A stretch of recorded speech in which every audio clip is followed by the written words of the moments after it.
Awesome. And now I'm going to share my screen. And Cindy, I'm so glad you're here because you're like my technical, I want to say assistant. I don't know. You always tell me, can you see my screen? It says, am I an emotional eater? You're good to go. Good to go. So you can hear me, you can see my screen. Awesome. Awesome. Well, welcome. I hope you guys are having a wonderful Tuesday. Thank you for being here with me. I'm so excited to be here just sharing with you today information about emotional eating. So thank you for joining me and taking that step to heal your relationship with food or further work on your relationship with food. Today, I'm really going to help you recognize if you are an emotional eater. What I'm sharing is my journey to discover or how I discovered I was an emotional eater, basically, and how I figured it out. And it's what I share with my clients as well, as far as how do we discover and tune into this emotional eating and really figure this out. Because emotional eating is just a sign. It's just telling us something. So today you're going to learn just what emotional eating is. So if this is something new to you, it's a new concept, you'll learn exactly what it is, how it affects your eating habits and maybe your weight fluctuations, your digestion, understand your hunger types. Yes, we have different hunger types. So you'll understand your hunger types and you'll determine if you're an emotional eater, right? So make sure you have a pen and paper or something to take notes with. Maybe you take it on your phone or a tablet. I'm going to be sharing some really valuable information with you today that will help you in the process of shifting your relationship to food. So you'll probably want to take notes. And for those of you who don't know me, I'm Kisa Morrow. I help women manage their emotional eating and cravings without deprivation or complicated meal plans so they can show up fully in their life and their career. I'm also the mindset coach at Create My Weight, which I know some of you are familiar with. I am the host of the Lose Your Cravings podcast. I'm also a yoga teacher and sound healer and a mother to my mini me in looks, Antonia. And that's her there. So I just want to make sure, Cindy, the slides are moving. You can see the slides moving. Okay, perfect. Thank you. So how do you know if you're an emotional eater? How do we know? It might not be completely clear that you are an emotional eater. Maybe you are, maybe you aren't, right? But it's finding that clarity will really help you to take that next move, that next direction. So I know in my own journey that I had no clue whatsoever that I was eating emotionally. In fact, many of my clients I work with are unaware of their emotional eating. And I think sometimes when we think of like emotional eating, we have this picture of like, think of like a movie where like girl gets dumped by boyfriend. She's crying on the couch with like a thing of Haagen-Dazs like spooning out of the container, you know, like that's what we think of as emotional eating. But truthfully, it doesn't have to be that dramatic. It doesn't have to be this like huge event that happened in our life and we're eating all the food. It can be boredom, it can be stress, it could be procrastination, and it could be little snacks here, little bites here, little tastes here. It doesn't have to be this huge, grandiose binge, all out binge. Okay. So I know in my own experience, I just thought that I needed more willpower or more discipline, or I just hadn't found the right diet yet. There was something missing. And, you know, I would follow a diet for a few days or even, you know, weeks or a month. But then I would have a massive craving for the off limit foods, you know, when you go on a diet or a meal plan and it's like, eat this, not that. And so I'm eating all this stuff, but like these foods over here, they're like, oh, don't eat this. It's like ice cream, like don't eat ice cream. And I would have massive cravings for it. And I would eventually give in to those foods like ice cream, cinnamon rolls, bread, and I would overeat them. And this would leave me feeling guilty. Like I felt guilty for my inability to control myself around food. I felt out of control. And really, I thought that like, that's what I thought I had to do. I thought I had to get more control. I thought I had to have more willpower, have more discipline, or find the right diet. I thought I just wasn't good at controlling myself and that I needed to work on my self-control. And really I use diets to help me with that. Like that was the avenue of like, okay, I just need this diet and I just need to follow it 100% and I'll fix everything. So I was using diets to help me lose my cravings, to help me not overeat. Who can relate? Can anybody relate? You can put your hand up. Cindy can relate.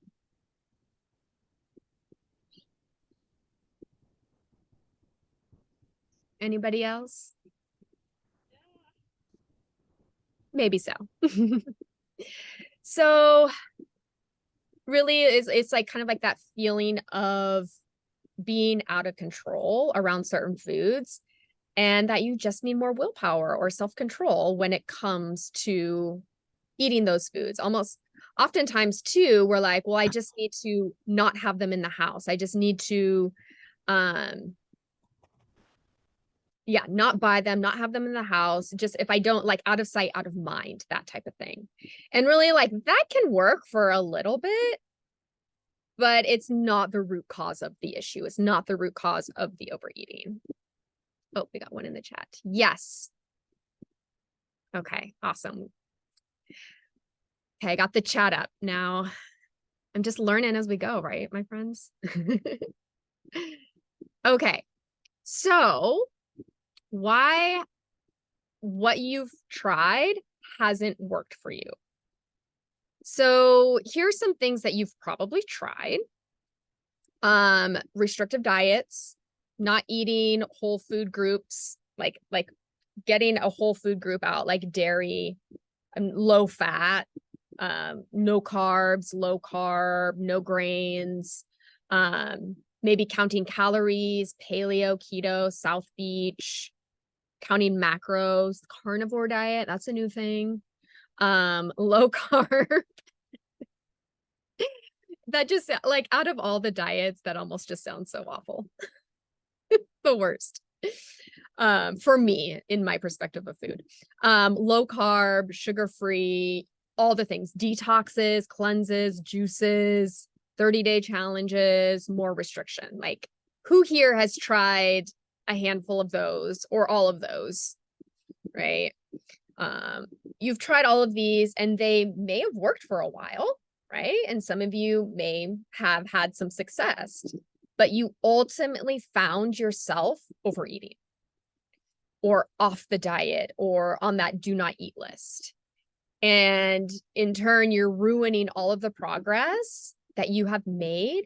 And then you feel guilt and shame for your lack of willpower and feeling out of control around your eating habits. So why haven't these worked? First of all, you are human, so they haven't worked. We are human. We have a desire to eat food. Food is part of our life, right? And really these diets, and I say quote, in quote, lifestyle changes, because I've been sold on like lifestyle changes. Like this is a lifestyle change to not eat sugar ever again, right?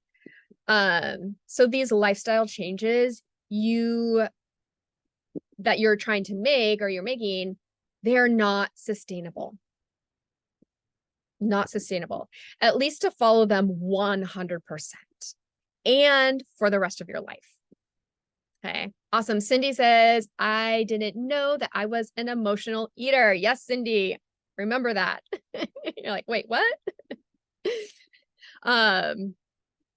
Yeah, so these diets really are not sustainable. They're very restrictive, very all or nothing. Like it's this way or no way. Like you have to be 100% perfect or you're not doing it correctly. But really what I want to look at today is that these haven't worked for you because you haven't addressed the root cause of your overeating.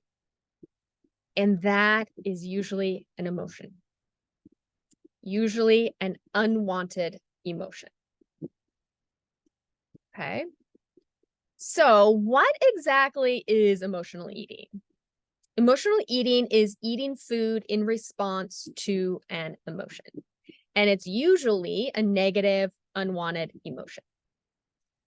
You eat food, usually food that is high in salt, sugar, or fat, because those are highly pleasurable foods. They give us lots of pleasure in our body, right? We get a hit of dopamine, that feel-good neurotransmitter in our brain. And we do this in order to cover up an uncomfortable or an unwanted feeling. Okay. A feeling is just a vibration in your body. It's a sensation that you feel in your body. And I like to think of like if you're in line to go on a roller coaster, like I know for me, if I'm in line to go on a roller coaster, I'm getting butterflies in my stomach, right? I'm getting a little nervous. I'm excited and nervous and a little scared. There's a lot going on. It's like, I want to do this, but I know it's going to be scary. I know it's going to be exciting. So I get like this feeling almost of like butterflies or this fluttery feeling in, oh, hold on. My slide's not advancing.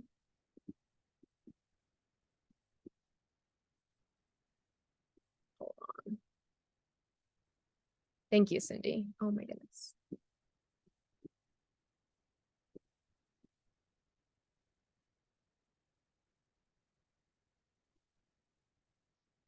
How about now?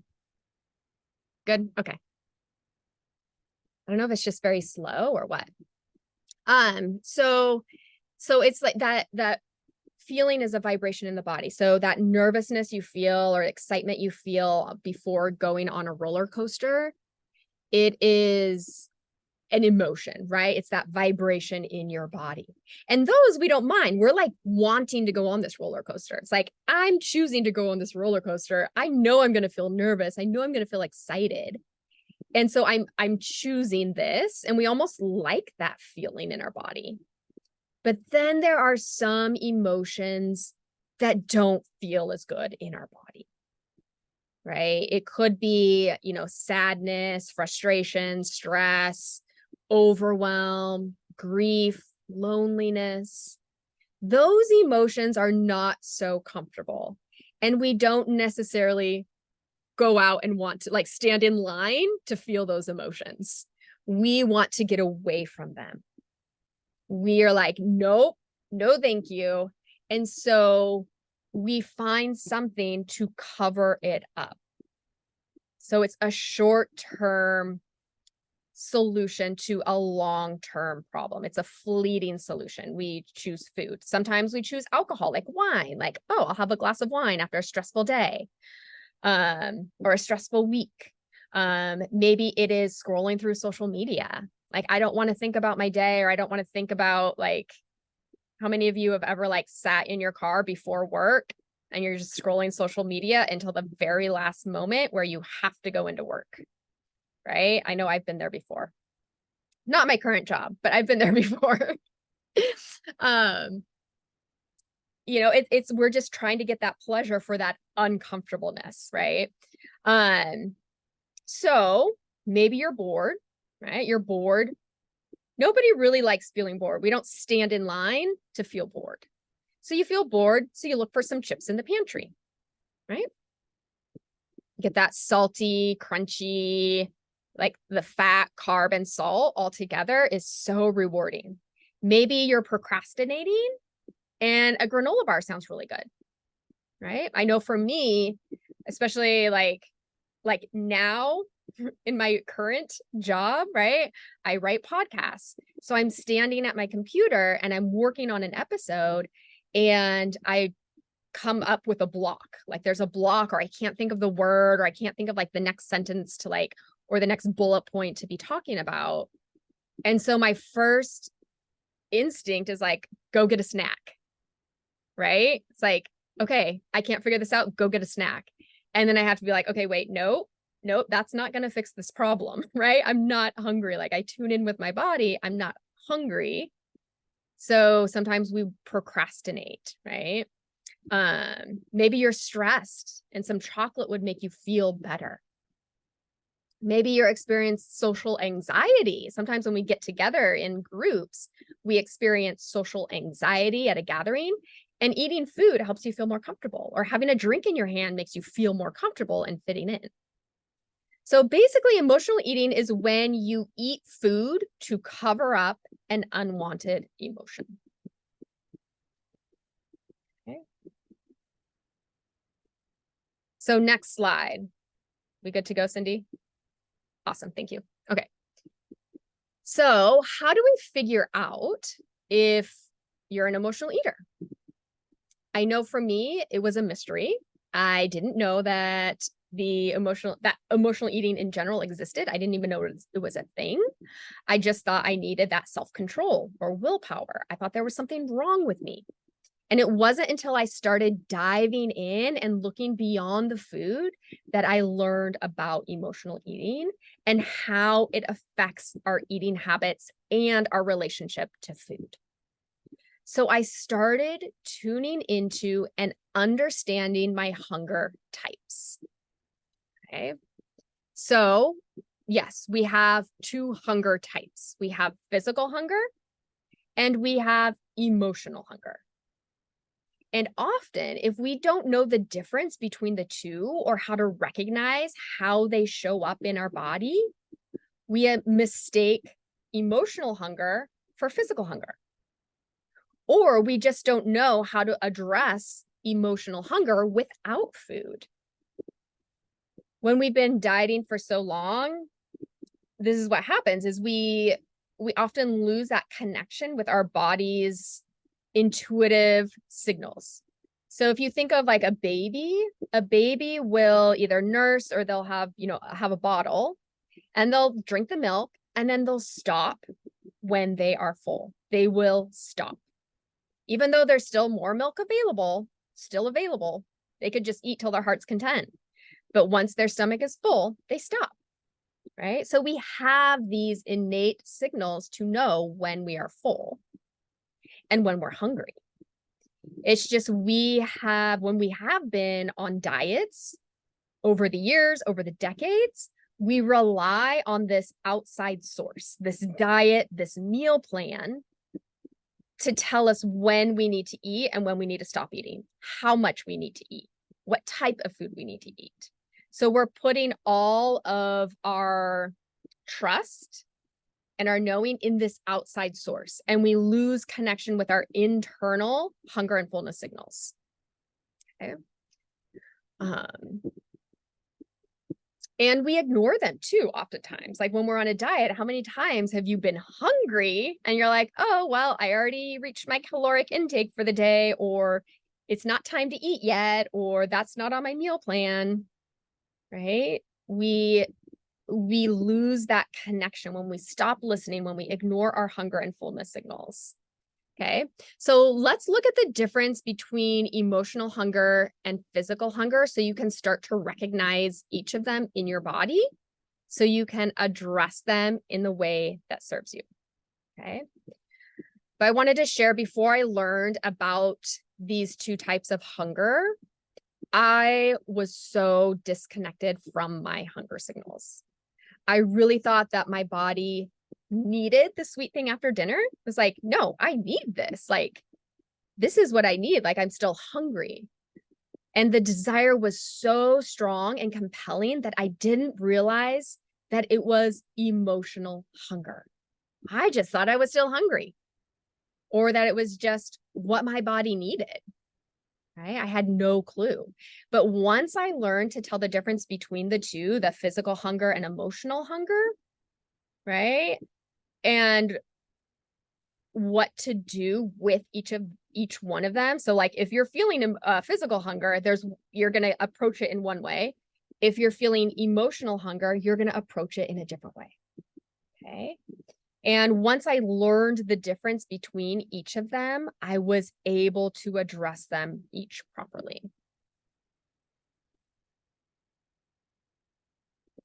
Okay, so let's take a look at our hunger types, the physical hunger and emotional hunger, and how they're different from each other so that you can start to differentiate them in your daily life and recognize if you are an emotional eater, right? If you never feel emotional hunger, then you probably aren't an emotional eater.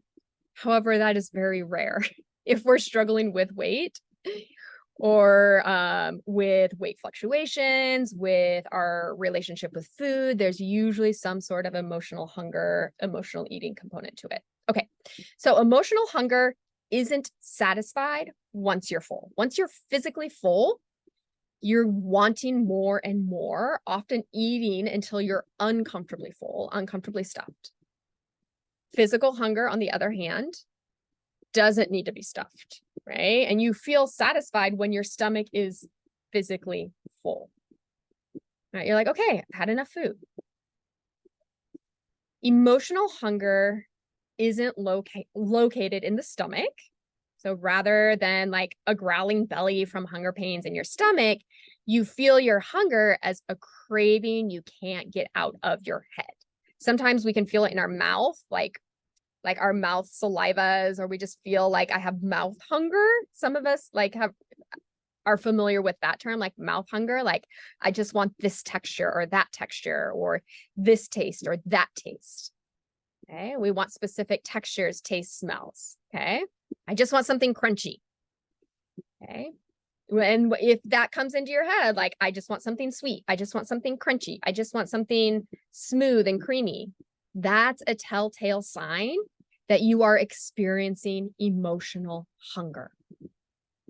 Okay. Physical hunger, on the other hand, will take any texture. It will take any taste, as long as your taste buds like it, right? But you don't have this strong preference on like, oh, I need something sweet, or I need something crunchy, or I need something salty. Emotional hunger often leads to regret. It could lead to guilt. It could lead to shame. Now, when you eat to satisfy physical hunger, you're unlikely to feel guilty or ashamed because you're simply giving your body what it needs. If you do feel guilty after you eat, it's likely because you know that deep down you're not eating for nutritional reasons, and you're probably scared of what all the extra calories would do, right? Like oftentimes that's why we feel guilty after we overeat, is because we're like, oh my gosh, I'm going to gain weight. I'm going to have to work out extra. Or I'm going to have to not eat tomorrow. Or, I'm going to have to do all these things to like negate what I just did. We have a lot of shame and guilt around emotional eating. Okay. And then emotional hunger is looking for a concentrated hit of dopamine. When eating for emotional hunger, your brain is wanting that pleasure. Okay. Dopamine gives your brain pleasure. Okay. So it's seeking out those really sweet foods. So like high sugar foods, high carb foods, high salt foods, high fat foods. Okay. When you are physically hungry, normal amounts of dopamine will do just fine. It's like when you sit down and have, like, for instance, just before this call, I had a salad, right? I had some tuna. I mixed it with some hummus. I had some spinach and salad greens. I put some sunflower seeds, cucumber, and apple in it, right? I sat down and it was very satisfying. It was I was very satisfied by the food. Like I enjoyed the texture. I enjoyed the taste. I had a little sweet from the apple, a little salty from like the tuna and the hummus. And I got a nice amount of dopamine. Like I was very satisfied. It wasn't anything that was, I don't want to say over the top, but intense. It was nothing intense. Okay. And I felt very satisfied after that. Okay, so I want to take a moment right now just to take a break because I know what I shared with you is a lot. And so if you have any questions, please ask them. If you have any takeaways or aha moments, I would love to hear them. Feel free to unmute yourself and share, or you can write it in the comments.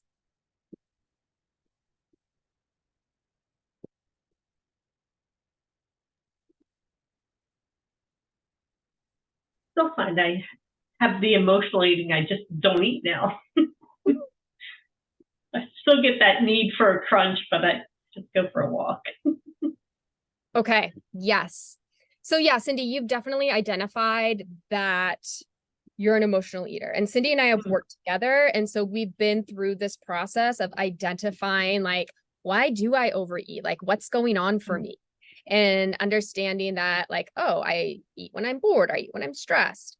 And so, yes, you're still going to have that desire to eat, because this goes into a whole nother concept, which is our habit loop, right? Our habit loop. And we've created a habit, and our body is used to, okay, feel stress, eat food, get reward. Feel stress, eat food, get reward.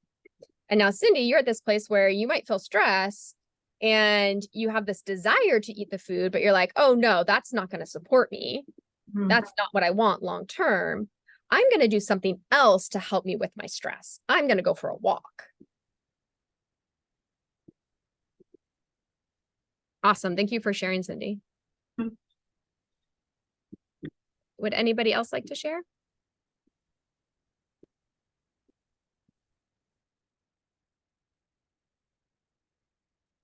If not, we'll move on.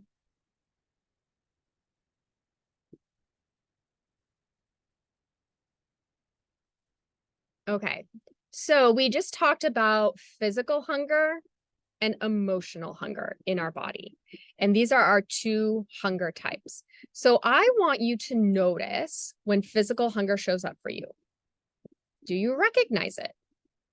Are you able to differentiate it with emotional hunger? Are you able to tell the difference? Like, oh, this is physical hunger and this is emotional hunger. So that would be your number one step, is recognizing, is this physical hunger or is this emotional hunger? Okay. And so what I wanted to share with you are some questions to help you recognize that difference, because at first it's really difficult. It's like, wait, I have two hunger types? What are you talking about? Like, you mean there's reasons I'm eating not because of physical hunger? Okay. So, and like with our journey through diet culture and on like diets you've done in the past, we have disconnected from that emotional hunger, from that knowing of physical hunger and emotional hunger. We've disconnected from that. And so what we want to do is we want to reconnect with that. And we want to recognize, am I feeling physical hunger? Am I feeling emotional hunger? Okay. So let's see. Okay, questions to help you recognize emotional hunger. So asking these questions in the moment, like when you're like, okay, I want some food. Like all of a sudden you're thinking like, pretzels. I want some pretzels. Okay. Questions to ask yourself. Could I wait 15 minutes before I eat this food? Like, is it so urgent that I need this food right now? Or could I wait 15 minutes? If you're like, no, I need this food now, then it's probably emotional. It is, sorry, I shouldn't say probably. It is emotional hunger, right? Physical hunger, you can wait, right? Physical hunger comes on lightly and then it kind of goes away. And then it comes on a little bit stronger and then it goes away. And then it comes on really strong and then it goes away. But it's just this sensation in your stomach, right? Emotional hunger is very like, I need this and I need it now. Very demanding. Okay. Could a healthier option satisfy you? Okay. I want pretzels I think I just want something crunchy and salty. Could I have hummus and carrots? Getting that crunch with the carrots, some saltiness in that hummus. If you're like, no, I need the pretzels. Like the pretzels are what I need. Then that's emotional hunger. Physical hunger, you're satisfied by pretty much anything. Right? Yeah, you have your own opinions and likes and dislikes within the like food realm. Right? I'm not going to go out and have sauteed mushrooms because I just don't like them. But I would go out and have sauteed green beans because I like those, right? Okay, so will you feel guilt or shame after eating the food? If I'm standing in front of the freezer and I've got my pint of ice cream and a spoon in my hand, am I going to feel guilt or shame after eating this?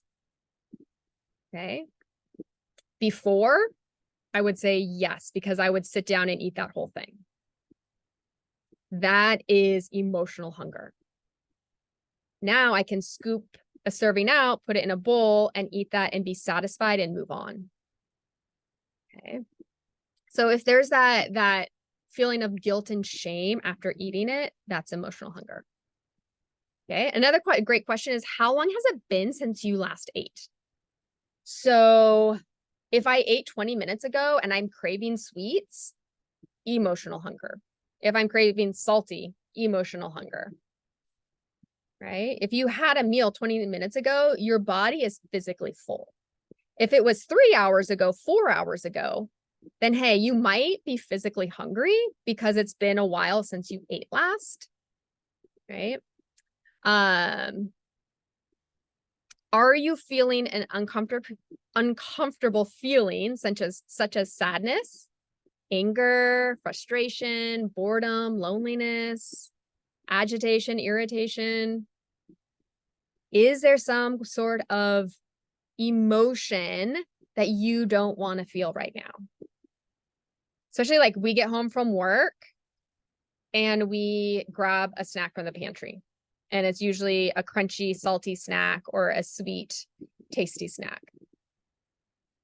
That's usually like, check your day. Like, how was my work day today? Did I have a stressful day? Like what's going on for me? Was I stressed at work? Was there a lot going on? Am I overwhelmed? Do I have a big project due? What's going on for me? Okay. If there is some sort of emotion there, it's emotional eating. Are you procrastinating? I do this so well. I should say I did this so well, procrastinating with food. Am I procrastinating going to work, getting work done, even being tired? Like, am I tired and reaching for food? Okay. And then this is a great question. What would I be feeling if I didn't eat this food? What would I be feeling if I didn't eat this food? So I have this pint of ice cream in my hand, got the spoon. I can just simply ask myself, what would I be feeling if I didn't eat this food? Drop into your body. Oh, I would be feeling stress. I had a really stressful day today. Okay, it's emotional hunger. Okay. So all of these questions are available for you to ask yourself before you eat, preferably before you eat, right? If you already have eaten, you can go back and like from a, what's the word?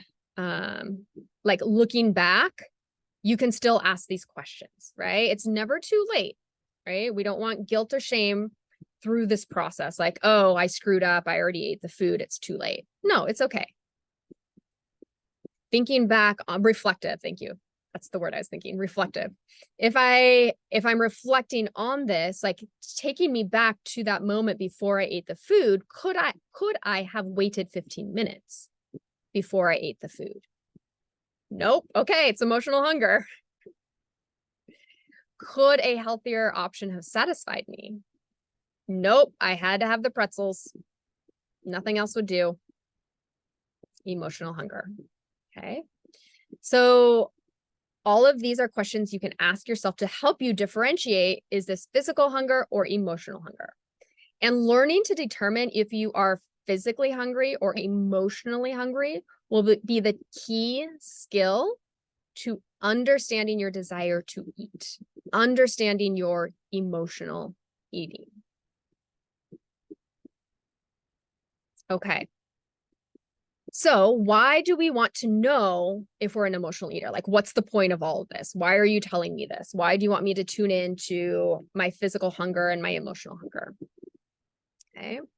When you understand the difference between emotional hunger and physical hunger, you're able to identify your emotional eating. Like, that's the big point of that differentiation. Okay.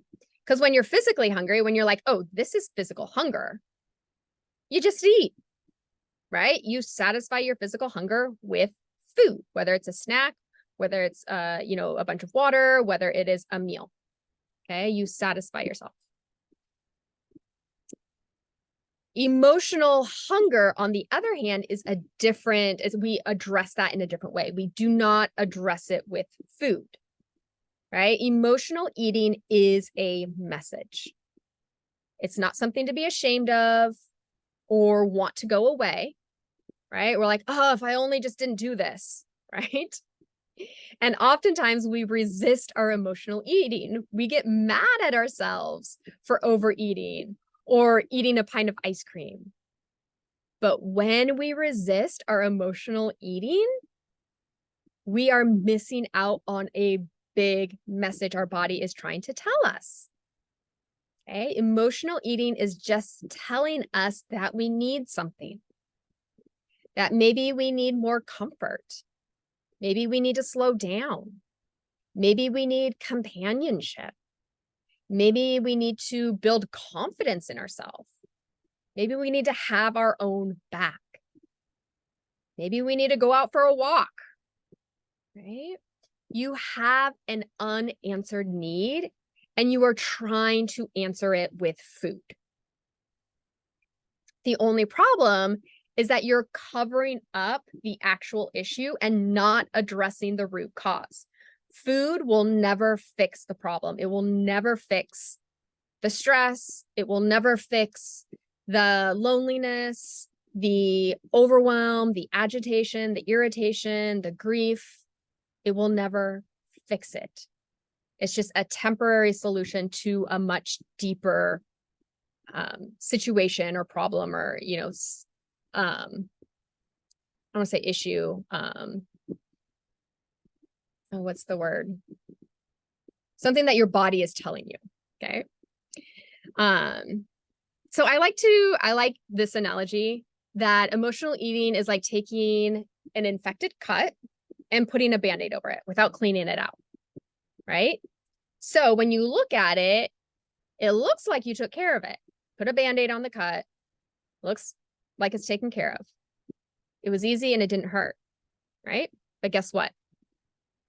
The infection is still there. It will fester and grow and it'll become a much bigger problem in the long run. So we need to clean out the cut to get to the root of the issue and really let it heal. And yes, this is going to take more effort and it will most likely hurt. Like when we clean out a cut, there's a little bit of stinging going on there usually. But it will be better for you in the long run. Okay. So with emotional eating, I want you to get to the root, address the underlying emotion and process it in a way, and I don't say manage it in a way that serves you and will heal you for the long run. Okay. Yes, it may hurt. And yes, it may take time. But that's okay. Okay. You are going to, when we learn how to manage our emotional eating from that root cause, in the future, we know exactly what to do. We know exactly how to manage it without using food, without feeling shame. Okay. And it gives you so much power.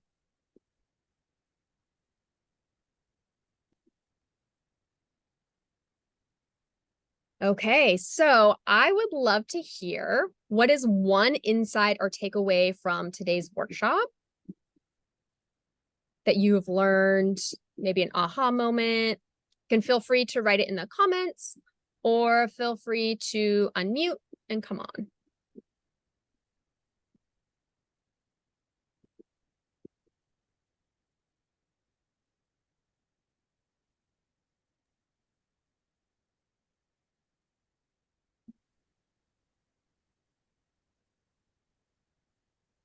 I know Sharon's in the car. She said that she cannot comment. Plus his parents too. Oh, Sharon raised a hand. Let's see what.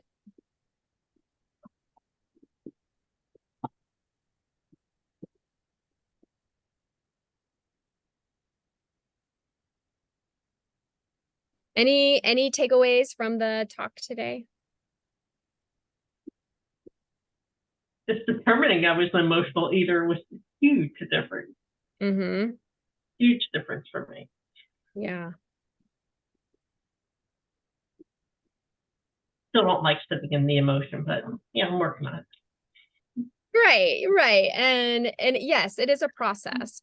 Mhm. And to teach you to go from discovering I'm an emotional eater to I know exactly what to do with emotional eating is much longer than a 45-minute workshop, as Cindy knows.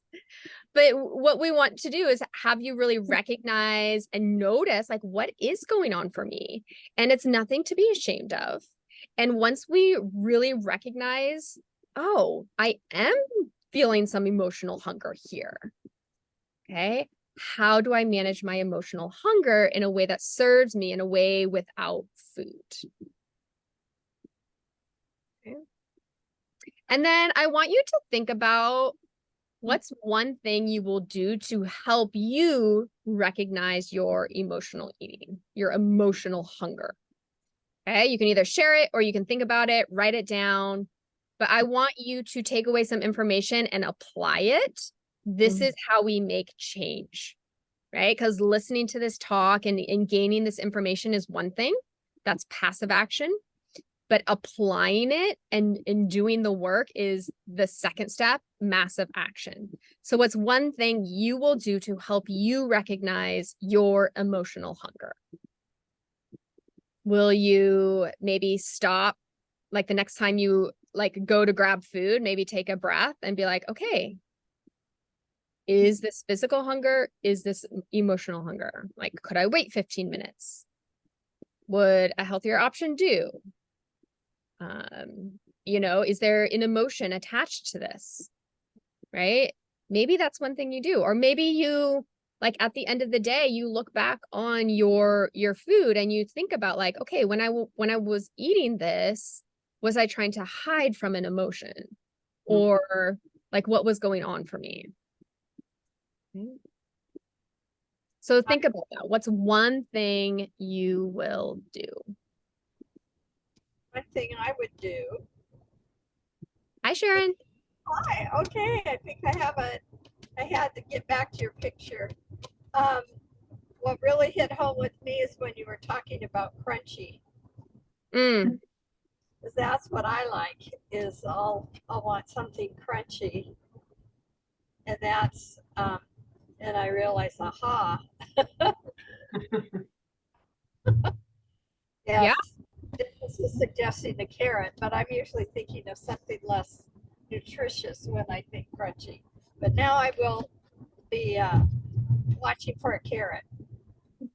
Yeah. And just recognizing too, like, okay, is like what if I didn't eat this, like if say a cracker, like say like, okay, I want a crunchy cracker or chip. If I didn't eat this, what would I be feeling? Because am I really physically hungry or am I really emotionally hungry? Is this an emotional hunger showing up for me?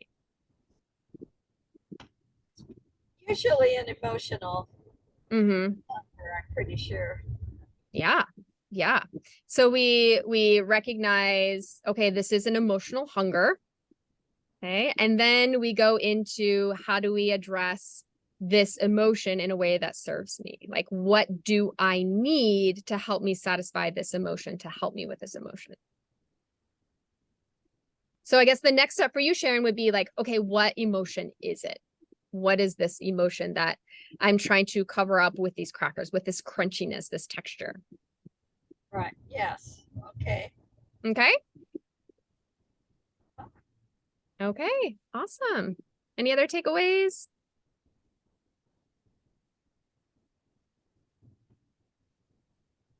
Okay. So, like I said, I've just begun to scratch the surface on emotional eating.